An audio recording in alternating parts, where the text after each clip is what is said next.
The Korean War is often referred to as the Forgotten War, overshadowed by the later, more controversial Vietnam War. Yet its impact on global history was profound. Fought between 1950 and 1953, this brutal conflict was the first major military clash of the Cold War, setting the stage for decades of geopolitical tensions. It was not just a civil war between North and South Korea, but a proxy war between global superpowers, the United States and its allies on one side, and communist forces led by North Korea, China, and the Soviet Union on the other. The war erupted from the deep divide that formed on the Korean Peninsula after World War II, when the Soviet Union and the United States partitioned Korea along the 38th parallel. Initially intended as a temporary measure, this division quickly hardened into a permanent political and ideological rift.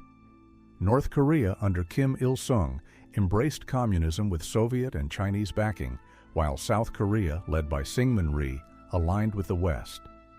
As both leaders sought to unify the country under their own rule, tensions escalated into a full-scale war in June 1950, when North Korea launched a surprise invasion of the South. The conflict that followed was devastating. Entire cities were reduced to rubble, millions of Koreans lost their lives, and both American and Chinese forces suffered heavy casualties. The war saw dramatic shifts in momentum, from North Korea's initial invasion to the heroic UN counterattack at Incheon, to the massive Chinese intervention that pushed UN forces back to a stalemate along the 38th parallel. By the time the armistice was signed in 1953, the war had left the Korean Peninsula permanently scarred. No peace treaty was ever signed, and to this day, North and South Korea remain technically at war, separated by the heavily fortified demilitarized zone, DMZ. The war's legacy continues to shape modern geopolitics, with ongoing tensions between the two Koreas and their respective allies. This article delves into the origins, battles, and consequences of the Korean War, exploring how this pivotal conflict influenced the Cold War and continues to shape global affairs today. The Korean War did not begin as a sudden explosion of violence in 1950. It was the result of years of growing tensions rooted in the division of the Korean Peninsula after World War II. What was initially meant to be a temporary occupation by foreign powers quickly evolved into a permanent division, fueled by the emerging Cold War rivalry between the United States and the Soviet Union. Before World War II, Korea had been under Japanese colonial rule since 1910, suffering heavy oppression under Imperial Japan. However, as Japan faced defeat in 1945, the Allied powers had to decide Korea's future. The United States and the Soviet Union, emerging as the two dominant global superpowers, agreed on a temporary division of Korea along the 38th parallel. The northern half, controlled by the Soviet Union, saw the rise of communism under Soviet guidance.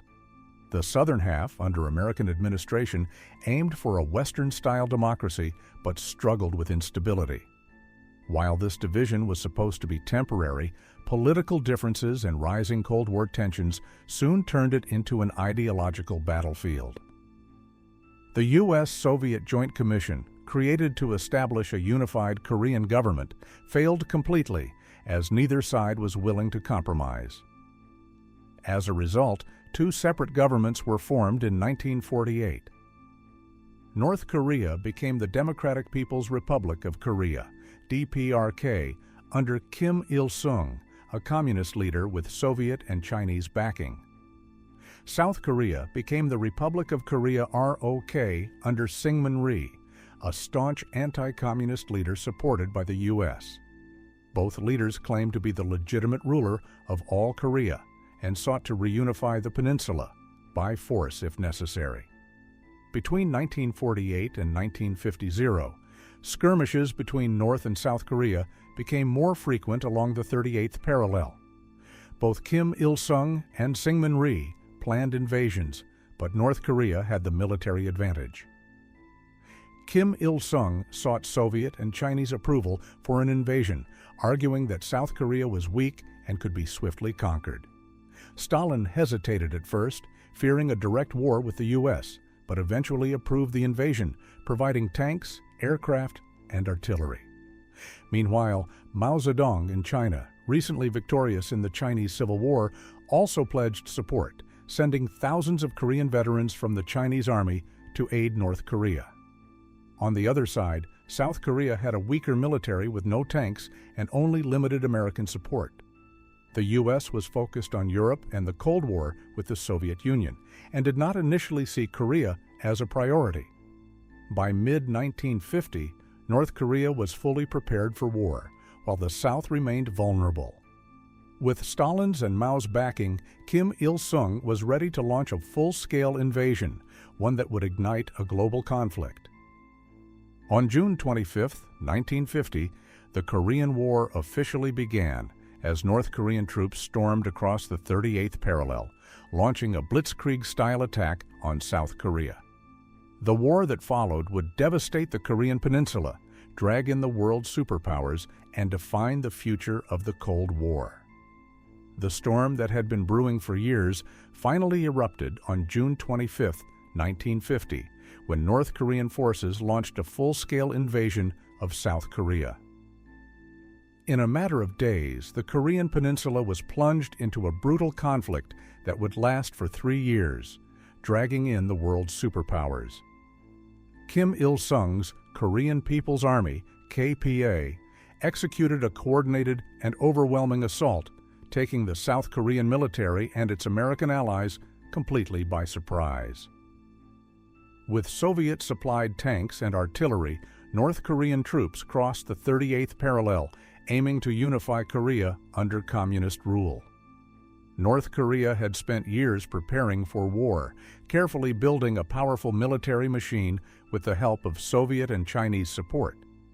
The Korean People's Army, KPA, had between 150,000 and 200,000 well-trained troops, many of whom had combat experience from the Chinese Civil War. The KPA had 280 tanks, primarily Soviet T-34-85s, which were battle-tested in World War II. North Korea also had 210 aircraft, including fighters and bombers, giving it a significant air advantage over South Korea. In contrast, South Korea's military was woefully unprepared.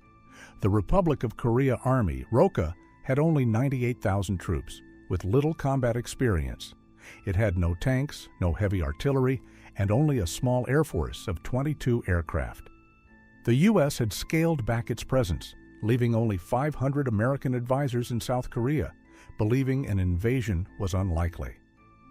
Kim Il-sung and his Soviet and Chinese allies were confident that the South would collapse quickly, and they were not wrong, at least in the early days of the war. At 4 a.m. on June 25, 1950, North Korean forces launched their surprise attack. They executed a multi-pronged assault using tanks, artillery, and infantry to crush South Korean defenses. The KPA First Corps, 53,000 troops, advanced towards Seoul, the South Korean capital, using overwhelming firepower.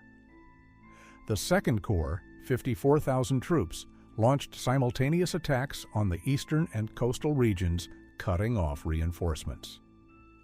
South Korean forces were completely outgunned and unprepared for the intensity of the attack. The ROK Army lacked anti-tank weapons, making it nearly impossible to stop the Soviet-made T-34 tanks. Instead of forming a solid defensive line, South Korean troops were scattered across the country, unable to coordinate an effective resistance. By June 27th, just 2 days after the invasion began, Seoul fell to North Korean forces. South Korean troops and government officials, including President Syngman Rhee, were forced to flee south, abandoning the capital. As the North Koreans marched forward, thousands of South Korean civilians were caught in the chaos.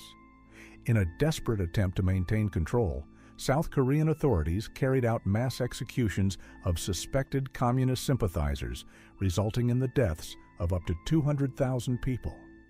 With Seoul lost and the South Korean army in full retreat, The situation was dire. It seemed as though North Korea would achieve total victory within weeks. Initially, the United States was reluctant to intervene.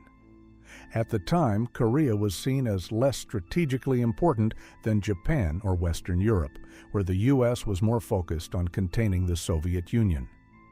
However, as news of North Korea's rapid advance spread, American leaders feared that inaction would encourage communist expansion elsewhere. If South Korea fell, what would stop the Soviet Union from making moves in Europe? Would China become more aggressive toward Taiwan? Would the U.S. lose credibility among its allies for failing to act? On June 27, 1950, just 2 days after the invasion, President Harry Truman and the United Nations condemned North Korea's attack, calling for military action to restore peace. With Soviet representatives boycotting the UN at the time, the UN Security Council authorized military intervention, giving the U.S. a green light to send troops to Korea. As South Korean forces made a desperate stand near Pusan, American troops began landing in Korea, ready to face the North Korean juggernaut. What started as a civil war between North and South Korea was about to escalate into an international conflict, with the world's superpowers locked in a deadly struggle for control of the peninsula. The rapid collapse of South Korea in June 1950 forced the United States and its allies into action.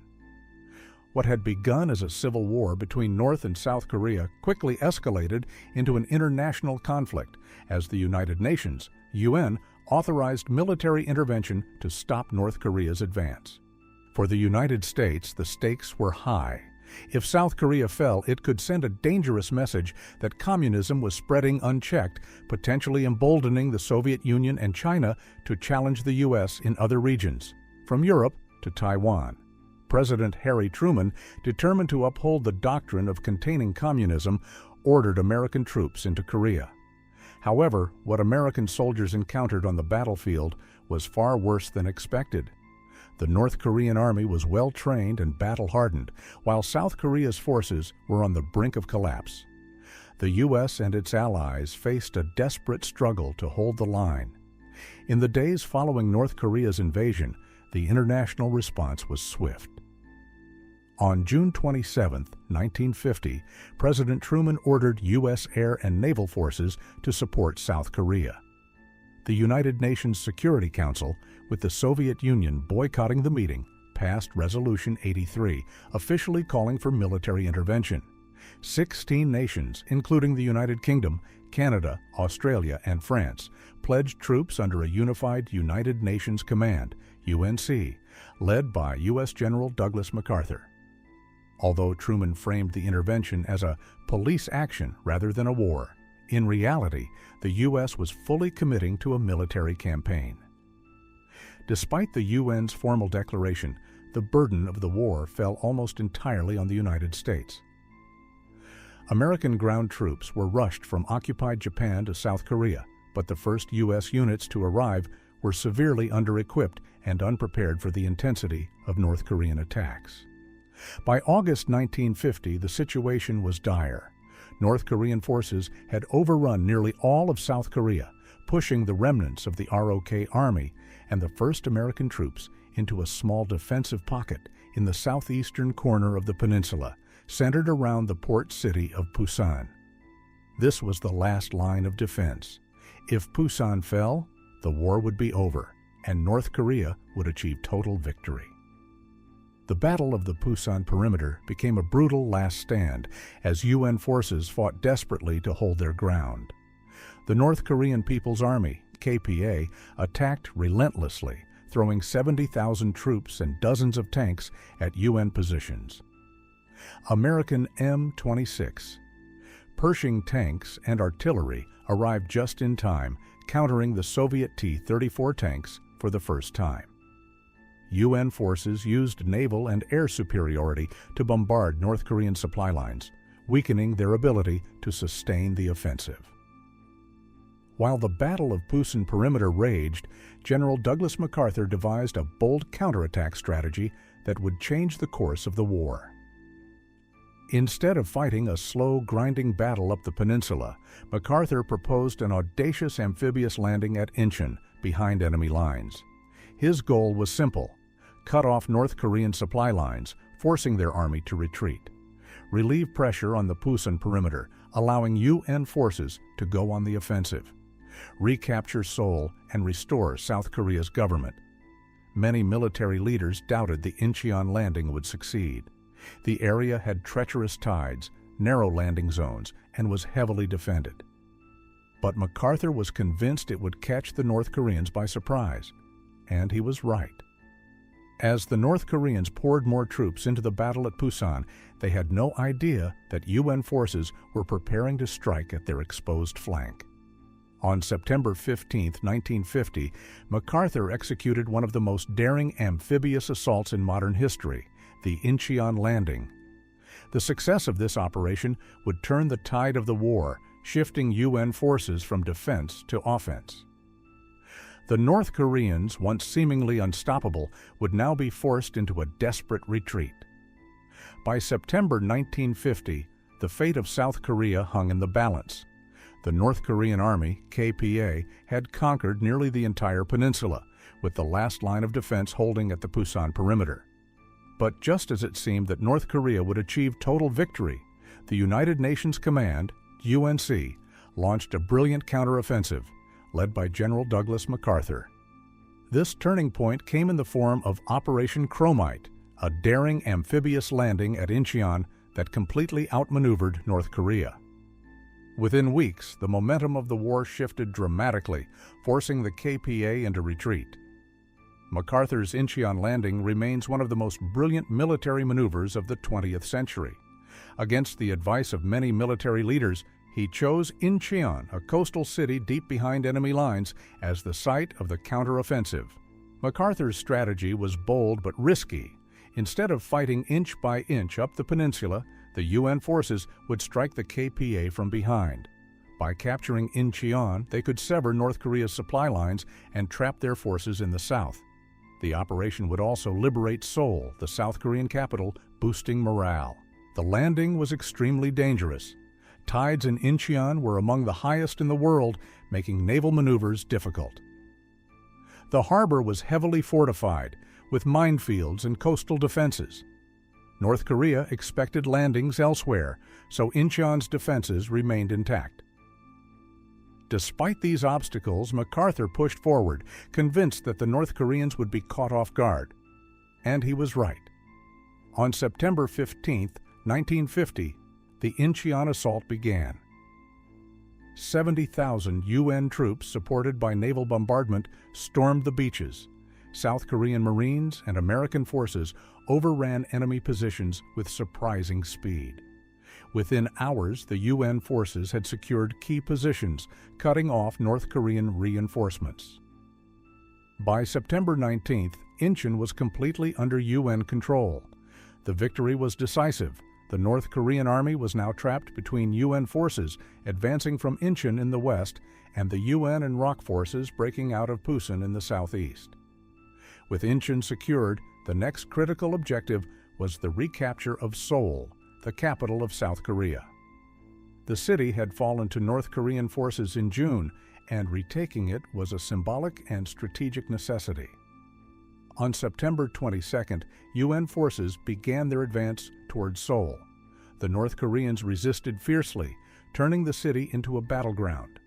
House-to-house combat ensued, with UN troops fighting through fortified streets and sniper positions. By September 25th, UN troops raised the South Korean flag over the city.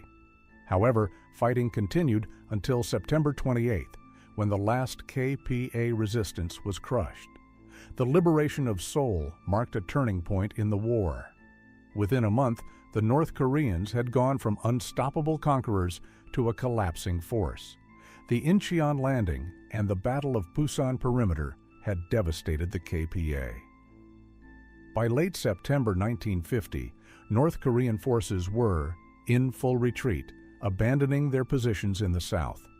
Suffering massive losses, with more than 100,000 troops killed or captured, running out of supplies as the UN had severed their supply lines from the north.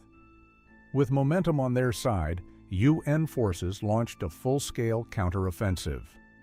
On October 1, 1950, South Korean troops crossed the 38th parallel, now taking the war into North Korean territory. On October 9th, UN troops followed, capturing Pyongyang, the North Korean capital, on October 19th. It seemed like total victory was within reach. The UN advance pushed dangerously close to the Yalu River, the border between North Korea and China. However, this rapid success came with a grave miscalculation, one that would soon drag China into the war and turn the tide once again. As UN forces celebrated their victories, a far greater danger loomed. China had repeatedly warned that if UN troops crossed the 38th parallel, they would intervene to protect North Korea. MacArthur and the UN ignored these warnings, believing that China would not risk war with the U.S. This overconfidence would soon lead to one of the most devastating counterattacks of the war, as hundreds of thousands of Chinese troops prepared to strike. By October 1950, the Korean War seemed all but over. The United Nations, UN forces, led by the United States, had pushed deep into North Korea, capturing Pyongyang and advancing toward the Yalu River, which marked the border with China. General Douglas MacArthur confidently predicted that the troops would be home by Christmas. But what MacArthur and the UN command failed to recognize was that China had been watching closely and preparing to strike back. Mao Zedong, the leader of Communist China, had warned repeatedly that if foreign troops reached the Yalu River, China would intervene. When UN forces ignored these warnings and advanced toward the border, China made good on its threat. What followed was a massive, unexpected counteroffensive that would drive UN forces back into South Korea, turn the tide of the war once again, and ultimately lead to a long and bloody stalemate. China's entry into the war was a strategic decision driven by multiple concerns. Defending its border. China feared that if UN forces reached the Yalu River, they might invade China itself. Protecting communism in Asia. Mao viewed the Korean War as part of the larger Cold War struggle against Western imperialism. Pressure from the Soviet Union. Stalin encouraged China to intervene, but the Soviet Union provided limited direct support, mainly supplying weapons and air cover. In late October 1950, 300,000 Chinese troops, known as the People's Volunteer Army, PVA, secretly crossed the Yalu River under the cover of darkness. Moving swiftly through the mountains, they avoided detection by UN reconnaissance and launched a surprise attack on the advancing UN forces. The first phase offensive began on October 25, 1950, when Chinese forces struck South Korean units near Unsan. Within days, entire South Korean divisions were wiped out and U.S. forces suffered heavy losses. The Chinese had a unique advantage in their tactics. They attacked at night, making it difficult for the UN to use air support. They relied on large-scale human wave assaults, overwhelming UN positions with sheer numbers. They used terrain to their advantage, striking from the mountains and surrounding UN troops. By late November, the Chinese had pushed the UN back nearly 100 miles south, forcing them to abandon many of their hard-won gains. One of the most brutal battles of the Korean War took place in the mountains of North Korea, near the Chosin Reservoir. In late November 1950, 30,000 UN troops, mostly U.S. Marines, found themselves surrounded by over 120,000 Chinese soldiers in freezing temperatures as low as -30 degrees Fahrenheit, -34 degrees Celsius. The Battle of the Chosin Reservoir became a legendary episode in military history. The Marines were heavily outnumbered, but they fought tenaciously to break through the Chinese encirclement. Chinese forces launched relentless assaults, but suffered devastating casualties due to poor winter gear and lack of supplies. After 2 weeks of intense fighting, the U.S. forces executed a daring retreat, known as a fighting withdrawal, managing to escape while inflicting heavy losses on the Chinese. Though the Chinese claimed victory, they lost an estimated 40,000 troops, while the U.S. and UN forces suffered around 10,000 casualties. The battle became a symbol of resilience and determination for the U.S. Marines. Following the devastating Chinese counteroffensive, UN forces were forced to retreat back into South Korea. On January 4, 1951, the Chinese and North Korean forces recaptured Seoul, marking the second time the city had fallen. The morale of UN troops dropped, with many questioning whether the war could still be won. Some American officials proposed abandoning Korea altogether, fearing an endless war against a numerically superior enemy. At this critical moment, General Douglas MacArthur called for drastic measures. He advocated for the use of nuclear weapons against China, suggesting bombing Chinese cities and industrial centers. However, President Harry Truman rejected the idea, fearing it would trigger a wider conflict with the Soviet Union. Instead, Truman and the UN focused on stabilizing the front line and preventing further losses. By March 1951, UN forces, now under the command of General Matthew Ridgway, managed to halt the Chinese advance and launch a successful counteroffensive. The United Nations recaptured Seoul on March 14, 1951, for the final time. Both sides dug in around the 38th parallel, establishing heavily fortified defensive positions. The war transitioned into a stalemate, with neither side able to gain significant ground. The fighting dragged on for 2 more years, with brutal trench warfare, artillery bombardments, and aerial dogfights reminiscent of World War I. Massive battles, such as Heartbreak Ridge and Porkchop Hill, resulted in thousands of casualties, but little territorial change. Peace talks began in mid-1951, but negotiations stalled over issues like prisoner exchanges and territorial adjustments. Meanwhile, both sides continued launching costly offensives, hoping to gain leverage at the bargaining table. With no clear victory in sight, war weariness set in, and by 1953, both sides were eager to end the conflict.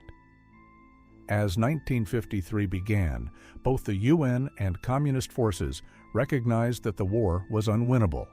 The conflict had cost hundreds of thousands of lives, devastated Korea, and risked escalating into a global confrontation. On July the 27th, 1953, after months of negotiations, an armistice agreement was signed at Panmunjom, officially ending active hostilities. However, no formal peace treaty was ever signed, meaning that North and South Korea technically remain at war to this day. The Demilitarized Zone, DMZ, was established along the 38th parallel, creating one of the most heavily fortified borders in the world. Although the war had ended, its consequences would be felt for decades, shaping the future of the Cold War, the division of Korea, and global politics. By 1953, after 3 years of brutal combat, neither side had gained a decisive advantage. The war had settled into a bloody stalemate along the 38th parallel, with tens of thousands of casualties on both sides and no clear path to victory. Both North Korea and the United Nations, UN forces, had realized that continuing the war would only bring more destruction without a definitive outcome. After 2 years of stalled negotiations, pressure from both Moscow and Washington pushed for a resolution. On July the 27th, 1953, an armistice agreement was finally signed, ending hostilities but not the war itself. The Korean peninsula remained divided, and tensions between the two Koreas have persisted ever since. The war had reshaped global politics, military strategy, and Cold War diplomacy, with consequences that would last for generations. The Korean Armistice Agreement, signed at Panmunjom, officially ended active fighting, but it did not establish peace. The agreement included several key provisions. A ceasefire line was drawn near the 38th parallel, creating a demilitarized zone, DMZ, that separated North and South Korea. A military armistice commission was established to oversee the ceasefire. All prisoners of war, POWs, were to be exchanged, but with complications. Many North Korean and Chinese prisoners refused repatriation, leading to further diplomatic disputes. Importantly, South Korea did not sign the armistice. President Syngman Rhee opposed any agreement that did not result in Korean unification and vowed to continue the fight. However, with American pressure and military support, South Korea reluctantly accepted the ceasefire. While the agreement halted the war, it left Korea permanently divided, setting the stage for ongoing tensions that continue to this day. Human cost and destruction. The human cost of the war was staggering. Over 2.5 million civilians were killed or wounded, with countless cities and villages left in ruins. South Korea lost nearly 1 million people, while North Korea suffered over 1.5 million casualties, including civilians and soldiers. The United States lost over 36,000 soldiers, while China suffered more than 400,000 deaths. The Soviet Union did not officially fight, but provided weapons, training, and air support, with hundreds of Soviet pilots secretly flying missions. For both Koreas, the war left a trail of devastation that took decades to recover from. The political and military impact. The Korean War had profound geopolitical consequences. The Cold War deepened. The war hardened U.S.-Soviet tensions and escalated the global arms race.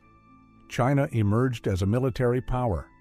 The successful intervention elevated China's status on the world stage, proving its ability to challenge the United States. The U.S. cemented its role in Asia. The war led to long-term American military presence in South Korea and Japan, ensuring that Asia remained a key battleground in the Cold War. South Korea's alliance with the U.S. strengthened. The U.S. signed a mutual defense treaty with South Korea in 1953, guaranteeing military support in the event of another invasion. In many ways, the Korean War set the stage for future Cold War conflicts, including Vietnam. Economic and social consequences. South Korea began rebuilding with U.S. aid, eventually transforming into one of the world's leading economies by the late 20th century. North Korea became an isolated dictatorship, focusing on military power and developing a state-controlled economy with support from China and the Soviet Union. The DMZ became one of the most heavily fortified borders in the world, with millions of landmines, barbed wire, and tens of thousands of troops stationed on both sides. Despite the war officially ending in 1953, tensions between North and South Korea never truly disappeared. The Korean War may have ended in a ceasefire, but not in peace. The Korean Peninsula remains divided, with North Korea maintaining its totalitarian regime, while South Korea has developed into a democratic and economic powerhouse. Even today, border skirmishes, military drills, and nuclear threats keep tensions high. The war never officially ended, and the possibility of renewed conflict remains a global concern. The Korean War is often called the Forgotten War, overshadowed by Vietnam and World War II, but its impact shaped the modern world. The rivalry between North and South Korea remains one of the most dangerous flashpoints in global politics, a direct legacy of the war fought over 70 years ago.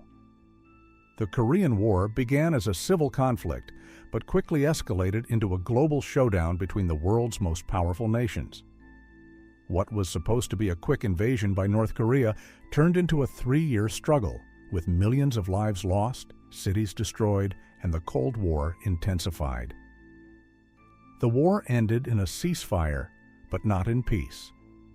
To this day, North and South Korea remain technically at war, with the Demilitarized Zone, DMZ, standing as a bitter reminder of the division that has shaped both nations for over 70 years. Despite being labeled as the Forgotten War, the Korean War left an indelible mark on history, not just on the Korean Peninsula, but on global politics, military strategy, and Cold War diplomacy. The Korean War may be overshadowed by World War II and Vietnam, but its consequences continue to shape modern history. It was a war of ideology, marking the first major clash between communism and democracy in the Cold War. It was a war of suffering, with millions of Koreans displaced, killed, or left without families. And most importantly, it was a war without closure, with no peace treaty ever signed and the threat of renewed war still present today. While the battlefields of Korea have long since gone silent, the war itself never truly ended. Its echoes still shape politics, diplomacy, and military strategy, proving that the Korean War was not just a battle between North and South, but a conflict that changed the world forever. Even today, as North Korea launches missiles and diplomatic efforts continue, the world watches closely, because the war that started in 1950 is still not over. The question remains, will Korea ever find peace, or will history repeat itself? If you found this deep dive into the Korean War informative and engaging, don't forget to hit that like button and subscribe to The Time Travelers. Your support helps us continue creating historical content that brings the past to life. Turn on notifications so you never miss our next journey through history. Drop a comment below and let us know what historical event you'd like us to cover next. Thank you for watching. Until next time, keep exploring the past to understand the future.